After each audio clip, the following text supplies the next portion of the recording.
O cenário é o seguinte: duas famílias num domingo acordam de manhã cedo, tomam o seu café da manhã e logo depois de orarem agradecendo pela comida e se alimentarem, cada uma planeja o seu roteiro. A primeira delas, os pais começam a vestir os filhos com a melhor roupa do armário, porque daqui a pouco elas vão pegar o carro junto aos pais e vão entrar no templo, na igreja. Um edifício muito bem construído, muito bonito. Eles, então, como família, entram nessa igreja, participam do culto, cantam canções, leem a Bíblia, escutam uma mensagem, uma homilia e participam da ceia, da Eucaristia, se você quiser.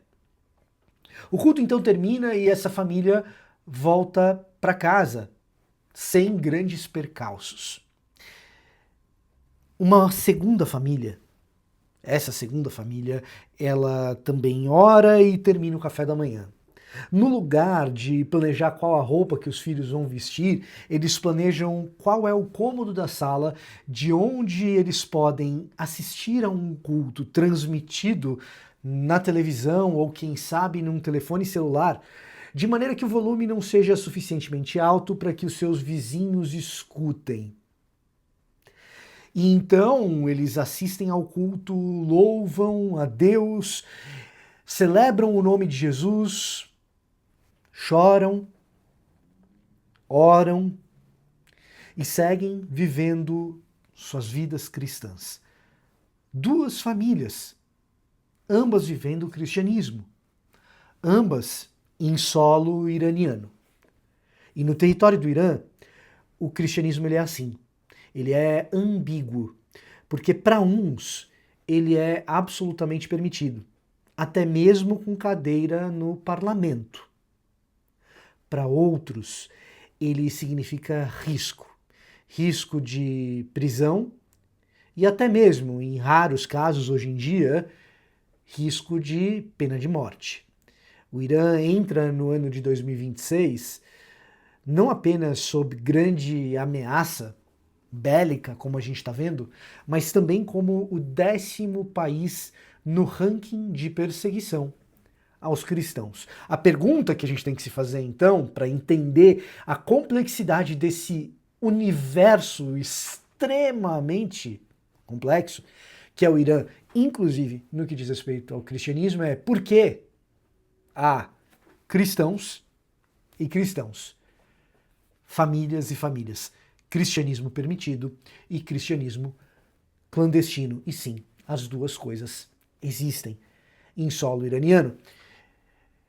Se você não me conhece, eu vou me apresentar. Olá, eu sou Vitor Fontana, esse aqui é o meu canal, ele pode ser um pouco seu também, para isso basta que você se inscreva nesse canal, ative as notificações, deixe o seu comentário, deixe o seu like. É assim que o YouTube identifica que você gosta desse canal e que você gosta de Bíblia e de teologia, que é o assunto que domina esse canal. Quando você faz essas coisas, o YouTube também identifica que esse seu gosto pode ser refinado com outros canais aqui no YouTube e você vai ter recomendação de conteúdo desses outros canais. Se o YouTube não te indicar, eu faço a minha indicação de hoje. Conheça professor Luiz Saião para saber sobre Antigo Oriente Próximo, hebraico, cultura semítica e até mesmo cultura persa, como é o caso da cultura iraniana. Eu te asseguro, ele é muito melhor do que eu. É claro, você já conhece o professor Luiz Saião, não sei se você sabia que ele tem um canal no YouTube, então checa lá, vai lá que tem muito conteúdo legal. Eu faço questão sempre de indicar bons canais aqui no YouTube que falam de Bíblia e de teologia. O professor Luiz Saião é um desses canais. Feitas essas considerações, vamos falar um pouquinho de Irã aqui. Irã é um país de cultura milenar, de origem persa. Os mesmos persas do texto bíblico, do Antigo Testamento, os persas que aparecem no final ali do período de Daniel na Babilônia. Por exemplo, persas que derrotam os babilônios e permitem que o povo de Israel, nessa altura do campeonato, as tribos que representam o Reino do Sul, Judá, Benjamim, Levi, retornem até Jerusalém para reconstruir os muros sob Neemias e o templo sob Esdras e Zorobabel, esses persas do período da rainha Esther, esses persas são o povo que origina aquilo que hoje é o Irã e também alguns outros países circunvizinhos, como é o caso do Afeganistão. Então, uma cultura absolutamente milenar e que a gente encontra, inclusive, no próprio texto bíblico. Essa cultura milenar, ela encontra no meio do caminho o islamismo. E dentro do Irã, especificamente, floresce o islamismo xiita, em particular o islamismo xiita duodecimano, que espera o retorno de Mahdi. Mahdi, o 12º imã, e por isso o xiismo duodecimano. 12º, duodécimo. Deu para pegar? Eu tenho um outro vídeo que explica isso, a natureza apocalíptica do xiismo iraniano, mas para esse vídeo aqui, o que é importante que você saiba é que a partir de 1979, essa matriz iraniana xiita passa a fazer parte do poder secular do Irã. Ou seja, o poder secular já não é mais secular. Ele é um poder dividido entre as autoridades, os juízes religiosos, o exército revolucionário que depôs o antigo Shah, que era um monarca repressor em grande medida ali no Irã, e também o parlamento. Sim, eles têm um parlamento. O Irã é extremamente complexo.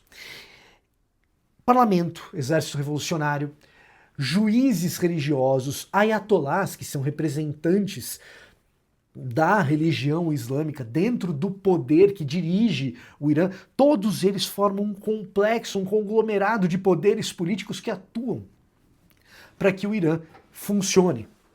Dentro desse contexto específico, cristãos étnicos, em especial os assírios e armênios, podem exercer a sua fé, ir à igreja, ler a Bíblia lá dentro, e inclusive participar da ceia, que ocasionalmente, eventualmente, é servida com vinho, com álcool, algo que em países dominados pela legislação islâmica é algo extremamente complicado. O álcool não entra. E esses cristãos, que são cristãos étnicos, ou seja, se a sua origem étnica, seu povo é um povo originalmente cristão, em especial armênios e assírios, você não apenas tem o direito de exercer a sua fé, a sua religião, não é visto necessariamente como inimigo, como você até mesmo tem o direito de ser representado politicamente na nossa sociedade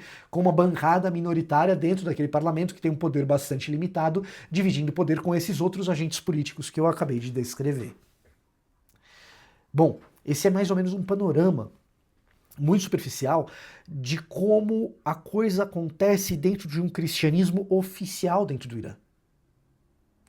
E eu interrompo o vídeo aqui para dizer o seguinte: se até aqui a minha explicação foi boa e fez sentido e você gosta das minhas explicações, você acha que elas são boas e fazem sentido, aqui na descrição eu tenho um curso sobre Jesus, que é o curso mais barato que eu já fiz na vida, que eu acho que você vai gostar, Jesus em 7 passos. Então fica feito aqui o call to action. Dá uma passadinha aqui, que é a primeira vez que eu anuncio esse curso aqui para você, então dá uma olhada na descrição que você encontra Jesus em 7 passos para você conhecer Jesus melhor. Eu tenho certeza que você vai gostar. São 7 aulas muito bem gravadinhas, dá uma olhada lá. E o fato é esse, o fato é que talvez você já tenha encontrado pessoas que defendem a cultura iraniana, que defendem a cultura persa, que defendem o Irã do ponto de vista geopolítico, num discurso apologético que às vezes até mesmo nega a propensão iraniana a ter armamento, desenvolver armamento de destruição em massa.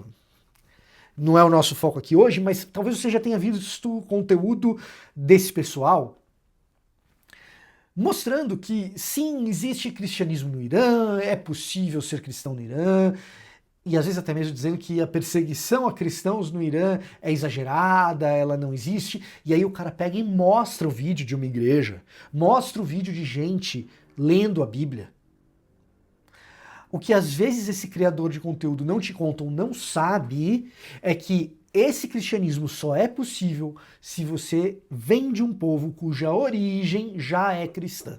Porque se você for persa, se você for iraniano, você é proibido de ser cristão. E por isso você tem duas famílias. Uma indo à igreja e cultuando num espaço, num prédio bonito e participando da Eucaristia depois de ter cantado e ouvido uma homilia do seu sacerdote. E um outro cristão que está reunido numa casa com 5, 8 pessoas, ou quem sabe apenas com a sua família, vendo um culto online pela VPN para que a internet não seja bloqueada. Se você é persa em território iraniano, em solo iraniano, você não pode cantar em persa, você não pode ler a Bíblia em persa. Aliás, se a Bíblia estiver traduzida para o Farsi, o idioma persa no Irã, isso já é considerado um crime, e um crime de traição ao regime corrente no Irã, corrente no dia 4 de março de 2026. Não sabemos o que vai acontecer depois disso. Mas o fato é que, quando uma instituição como a agência Portas Abertas, por exemplo, faz uma lista de países onde o cristianismo é perseguido e posiciona o Irã em 10º lugar, é por causa desse segundo tipo de família. Gente que é iraniana mesmo, mas que ao se converter pratica um crime de acordo com a interpretação islâmica xiita da lei iraniana. E aqui existe mais uma camada de complexidades a serem explicitadas. Existe uma lei civil no Irã. E essa lei civil, ela admite que onde ela é silente, onde ela se cala, onde ela não fala algo, onde há uma lacuna ou uma brecha nessa lei, exista o espaço para que a Sharia decida. Então, onde a lei civil iraniana não arbitra, arbitra a decisão dos juízes religiosos xiitas. E esses juízes religiosos xiitas consideram a conversão persa ao cristianismo um crime. Um crime passível de ser punido com pena de morte, inclusive. Muito embora a condenação à pena de morte não seja, assim, algo frequente. A última oficial que nós temos, salvo engano, e você pode me corrigir nos comentários aqui, é de 1990. A última execução oficial por conversão ao cristianismo é de 1990. Me corrija nos comentários se eu estou cometendo algum equívoco aqui. Mas prisões, elas acontecem o tempo todo. E são precisamente elas, as prisões, e o aumento delas, que permite que instituições, organizações, como o próprio Portas Abertas, façam uma inferência de que existem hoje cristãos subterrâneos, clandestinos, no Irã, na ordem dos 800 mil a 1 milhão de cristãos ali. Explico, não existe uma medição oficial, é óbvio, é proibido você se converter ao cristianismo, então você não vai ter um censo que aponte para quantos cristãos oficiais existem ali e que reflita o número real de cristãos, mas o aumento de prisão de cristãos faz com que organizações como Portas Abertas imaginem o seguinte: isso representa um aumento no número de cristãos na totalidade populacional do Irã. Se não existe uma perseguição sistemática que aumentou, se não existem ações governamentais que aumentam a perseguição ou a fiscalização desses cristãos, mas as prisões estão aumentando e estão, isso provavelmente reflete um aumento da população cristã no Irã. E essa é a boa notícia para nós cristãos. O aumento é significativo por essa métrica. O aumento é substancial por essa métrica.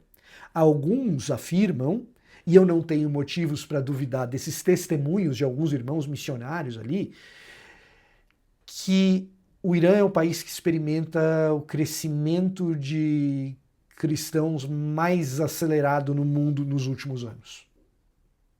E nesse sentido, a gente poderia dizer até mesmo que existe um avivamento iraniano, ou um avivamento persa. E eu vou falar um pouco mais sobre como esses números parecem de fato ser reais, porque existem outras métricas para isso, mas não sem antes te explicar a lógica por trás da decisão jurídica de considerar a conversão especificamente persa ao cristianismo como crime. Porque ela é muito curiosa e teológica. E vale a pena a gente entender a mentalidade desses juízes. Então, existe uma justificativa filosófica barra teológica para que o juiz xiita considere a conversão específica de um persa ao cristianismo como crime. E, por incrível que pareça, essa explicação, esse embasamento jurídico, filosófico, teológico que propicia isso, ele tem origem no existencialismo heideggeriano. Heidegger, um alemão, filósofo, um dos pais do existencialismo, é o cara que influencia esses caras no Irã. Surpreendentemente. E como que isso acontece? Qual é a sutileza da coisa? Bom, lembra que eu falei que a Pérsia é uma cultura milenar? Pois é, a gente nunca pode subestimar a capacidade cultural e intelectual do iraniano.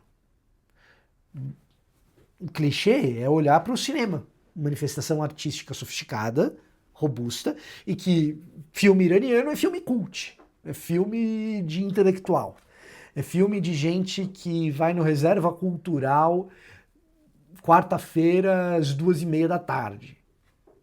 Por quê? Porque os iranianos são bons, cara, eles são intelectuais de alto calibre. E a interpretação de Heidegger no que diz respeito à crítica tecnocrática ou à crítica à tecnocracia do Ocidente moderno é apropriada dentro do islamismo duodecimano, e a ontologia heideggeriana vem junto nessa crítica, basicamente dizendo o seguinte, é uma apropriação um tanto heterodoxa de Heidegger, eu devo dizer, mas ela está lá, ela existe. Essa apropriação, ela vai na seguinte direção, ela vai dizer mais ou menos o seguinte. A tecnocracia ocidental, ela corrompe o ser ontológico, quem de fato se é. E ela posiciona dentro da cabeça do xiismo, interpretando Heidegger, tá? Ela posiciona a pessoa para deixar de pensar naquilo que ela realmente é, nas questões filosóficas e metafísicas, para estar preocupada simplesmente com as questões ônticas e corriqueiras da nossa materialidade. Heidegger, nessa leitura xiita, Heidegger acaba apelando para uma existência transcendental e idealista como crítica à coisa muito material do Ocidente. Vai mais ou menos na seguinte direção. Ocidentais estão muito preocupados com coisas como a economia, como ter dinheiro, coisas corriqueiras e fora do espaço metafísico. E ao fazer isso, desumanizam as pessoas. Ao fazer isso, privam as pessoas da ontologia, de quem elas realmente são, do seu Dasein, de quem realmente se é. Note que isso é muito mais uma leitura xiita do existencialismo heideggeriano do que algo que Heidegger diz por si mesmo com todas essas palavras, tá? Mas é mais ou menos essa a interpretação que eles fazem. E ao fazê-lo, eles remontam, esses xiitas, a ontologia, ao ser persa como tal. E o ser persa como tal é islâmico e xiita. E, portanto, a conversão de um persa ao cristianismo é um atentado ao ser ontológico, é um atentado humanitário, é um atentado ao ser humano persa enquanto ser humano persa. E por isso é criminoso fazer com que o persa deixe de ser islâmico para ser cristão. É um atentado metafísico, é um crime para além do material, é um crime espiritual. É um crime metafísico, é um crime ontológico.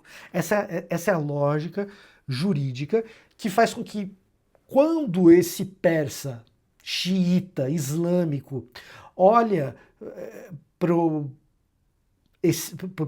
assírio, pro armênio, ele diga, não, esse cara, o ser dele é cristão mesmo, tá tudo bem.